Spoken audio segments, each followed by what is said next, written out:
Bab 1649. Biarkan energi pedang terbang sebentar. Hilang. Di langit berbintang, kepala Mileye kosong. Baru saja Daoyi menghilang. Saat ini, Gada tiba-tiba menatap Mileye di kejauhan, dan matanya penuh kebencian, makhluk rendahan. Saat suara itu jatuh, dia langsung bergegas ke Mileye. Livi sedikit mengernyit, maju selangkah, dan meninju. Bang! Kemudian Gada dipaksa mundur. Livi menoleh ke Mileye dan berkata, "Ayo pergi." Dia sudah bisa merasakan ada banyak bau misterius dan kuat di sekitarnya. Ini adalah master dari klan dimensi asing. Mileye hendak berbicara, dan Livi langsung membawanya dari tempat itu. Di lapangan, Gada menatap anjing laut di sekelilingnya. Air mata terus mengalir di matanya. Setelah beberapa saat, matanya tiba-tiba menjadi dingin. "Kamu harus mati demi manusia rendahan, sial." Dengan itu, dia berbalik dan pergi. Sisi lain, saat Mileye dan Livi keluar dari pusaran hitam, wanita bergaun polos itu sudah menghilang. Bencana menatap mereka dan berkata, "Di mana Daoyi?" Livi berkata dengan suara berat, "Dia pergi." "Tidak lagi." "Apa maksudmu?" Livi mengatakan hal sebelumnya lagi. Setelah mendengarkan, Bencana berbisik, ternyata dia benar-benar seorang ras alien. Nyatanya, dia juga ragu. Karena pencapaian Daoyi tepat waktu terlalu dalam. Masih di atas aturan hukum waktu. Livi berkata dengan suara berat, "Kita tidak punya banyak waktu. Waktu hampir habis." Sementara itu, Mileye tiba-tiba menghilang di tempat semula. Livi melirik ke kejauhan, ragu-ragu, dan mengikuti. Mileye datang ke pulau itu. Dia berjalan ke pohon. Disinilah tempat Dewa Ye dan aturan hukum dulu tinggal. Melihat semua yang ada di depannya, Mileye merasakan emosi di hatinya. Dia memandang Livi di sampingnya dan berkata, "Jika kamu bukan alien, kamu akan memiliki kehidupan yang baik, bukan?" Livi mengangguk. Dia melihat sekeliling dan terlihat rumit. Mileye tiba-tiba berkata, "Daoyi masih hidup, kan?" Livi memandang Mileye dan berkata, "Apakah kamu ingin menyelamatkannya?" Mileye berbisik, "Aku tidak tahu." Dia tidak bisa melupakan apa yang Daoyi katakan padanya di saat-saat terakhir sebelumnya. Dia hidup sangat lelah. Hidup adalah rasa sakit baginya. Orang dari klan yang sama. Kekasih. Adik perempuan. Nyatanya, hidupnya sangat menyakitkan. Livi tiba-tiba berkata, "Jangan pernah kembali." Mileye berkata, "Kita masih punya lebih dari 4 tahun." Livi mengangguk, 4,5 tahun. Mileye berbisik, "Tolong aku." Livi menatap Mileye dan berkata, "Temukan seseorang." Livi mengangguk, "Selama pihak lain ada di alam semesta ini." Mileye tertawa dan berkata, "Pasti." Dengan itu, dia berbalik dan pergi. Saat ini, Livi tiba-tiba berkata, "Tolong aku dulu." Mileye memandangi Livi, yang menunjuk ke pohon dan berkata, "Kotakku." Mileye melihat ke kotak yang ditunjuk oleh Livi dan berkata, "Turun." Kotak itu jatuh perlahan dan akhirnya jatuh di depan Livi. Livi membuka kotak itu. Dia mengeluarkan surat. Setelah membacanya untuk waktu yang lama, dia diam-diam menyimpannya. Mileye sedikit penasaran, "Ada apa?" Livi berbisik, "Tidak ada. Cari orang yang kamu cari." Dengan itu, dia berbalik dan pergi. Mileye terdiam. Setelah beberapa saat, keduanya menghilang di pulau itu. Di suatu tempat di langit berbintang, 2 orang terbang melintasi langit berbintang. Livi berkata, "Apa yang ingin kamu lakukan?" Mileye berkata, "Aku tidak ingin bertarung lagi." Livi menatap Mileye yang terlihat tenang dan berkata, kenapa aku harus membawa orang-orang dari dimensi lain yang jauh lebih kuat dariku? Livi berkata, kata Daoi, kamu harus mengandalkan dirimu sendiri. Mileye berkata, Daoi sudah pergi. Livi tidak berbicara lagi. Di tepi danau, di rumah bambu. Nafas yang kuat tiba-tiba merembes dari rumah bambu, dan segera seorang wanita keluar. Ladiaan. Dia juga telah mencapai pencapaian dewa. Di satu sisi, aturan hukum bencana melihat Ladiaan, dan harus mengatakan bahwa dia sedikit terkejut. Saat ini, bakat gadis kecil itu lumayan tinggi. Lebih baik dari mereka. Jika seseorang membimbingnya lebih awal, pencapaiannya akan jauh lebih dari itu. Pada saat ini, nafas kuat lainnya keluar dari rumah bambu. Bencana berbalik dan wanita lain keluar. Sabta. Pedang kultivator, Sabta. Tatapan jelek Sabta, reinkarnasi. Sabta tidak berbicara. Bencana berkata, mulai sekarang, kamu perlu tahu waktu. Hanya tahu waktu. Kamu bisa melawan orang ras alien di masa depan. Ladiaan sedikit mengangguk, tolong beri aku saran. Bencana menggelengkan kepalanya, yang terbaik adalah Daoi. Sekarang, Daoi sudah tidak ada lagi. Biarkan aturan hukum waktu mengajarimu. Suaranya jatuh dan seorang wanita muncul di depan kedua wanita itu. Ini adalah aturan hukum waktu.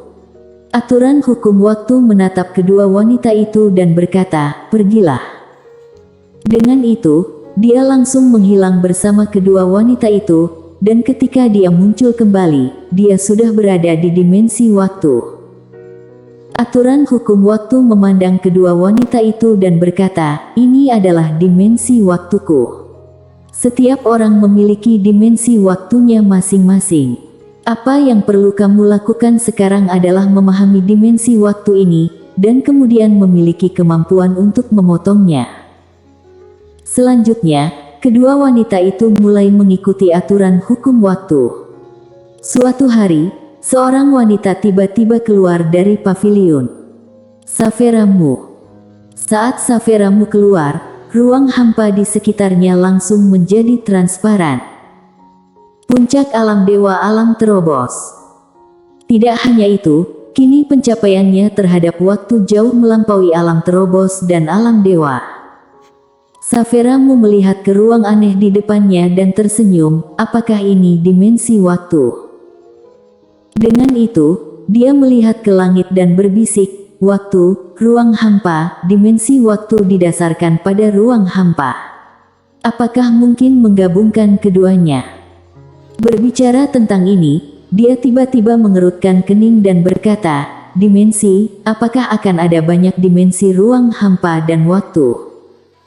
Di langit berbintang yang tidak diketahui, suara pedang Tao tiba-tiba terdengar. Saat berikutnya, seberkas cahaya pedang merobek langit berbintang dan menghilang di ujung langit berbintang. Tuh, saat ini, Tu juga telah menerobos. Di suatu tempat di langit berbintang yang tidak diketahui, Livi tiba-tiba berhenti. Dia melihat ke kejauhan dan berkata, ini dia. Ini dia. Mileye mendongak dan melihat seorang pria di langit berbintang. Pria berbaju biru. Selain pria berbaju biru, ada juga beberapa sosok yang tidak asing lagi. Nona An dengan pistol. Gadis kecil bertanduk panjang. Dan si kecil putih. Saat itu, pria berbaju biru itu tiba-tiba berhenti. Dia berbalik dan melihat. Saat dia melihat Mileye, dia tersenyum dan berkata, aku menemukannya. Mileye membawa Livi ke pria berbaju biru. Dia melihat sekeliling dan berkata, ayah, aku mencari bantuanmu. Langsung ke intinya. Dia tidak akan membawa orang ras alien sendirian. Jika membawanya sendiri, lebih banyak orang akan mati. Pria berbaju biru berpikir sejenak, lalu berkata, klan dimensi asing. Mileye merentangkan tangannya dan berkata, kamu bisa melakukannya sendiri. Pria berbaju biru tidak bisa berkata apa-apa. Mileye memandangi gadis kecil bertanduk panjang di kepalanya dan tersenyum. "Halo, Yana."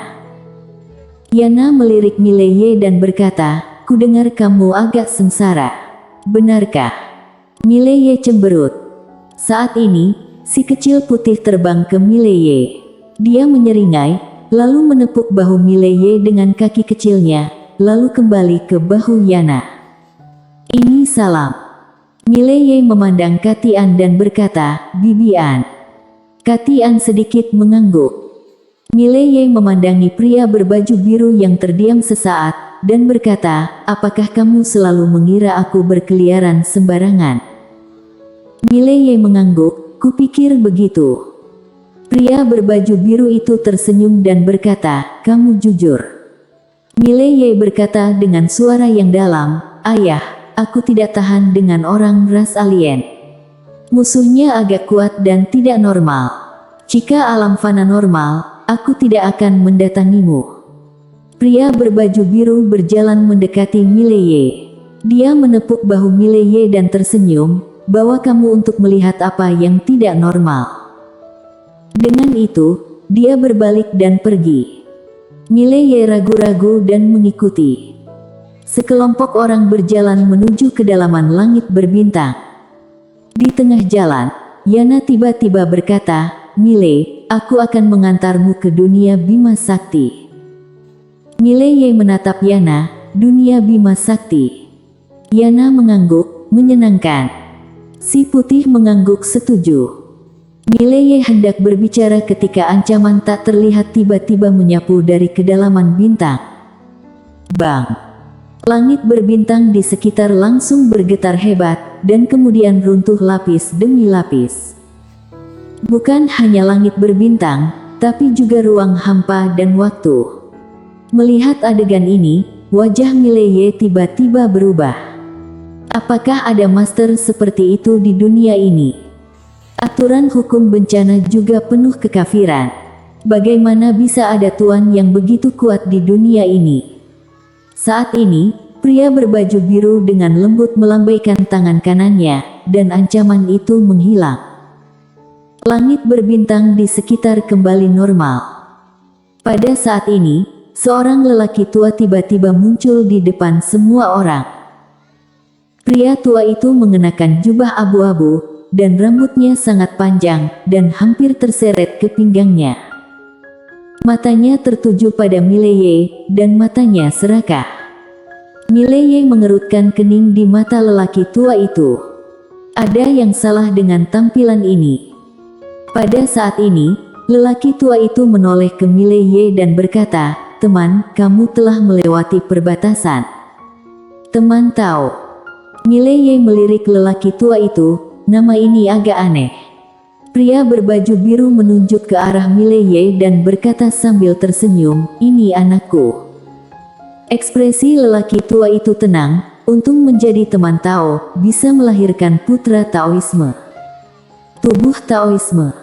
Mileye sedikit mengernyit. Dia ingat ketika dia berada di kota Kinceng, Lydia memberitahunya tentang fisiknya.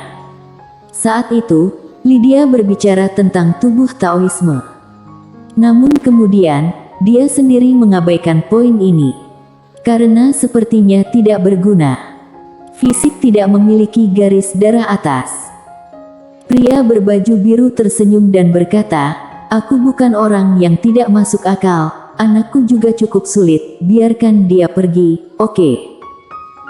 Setelah hening sejenak, lelaki tua itu tersenyum dan berkata, "Jika hanya satu jenis Taoisme, aku akan memberikannya kepada sesama Taois."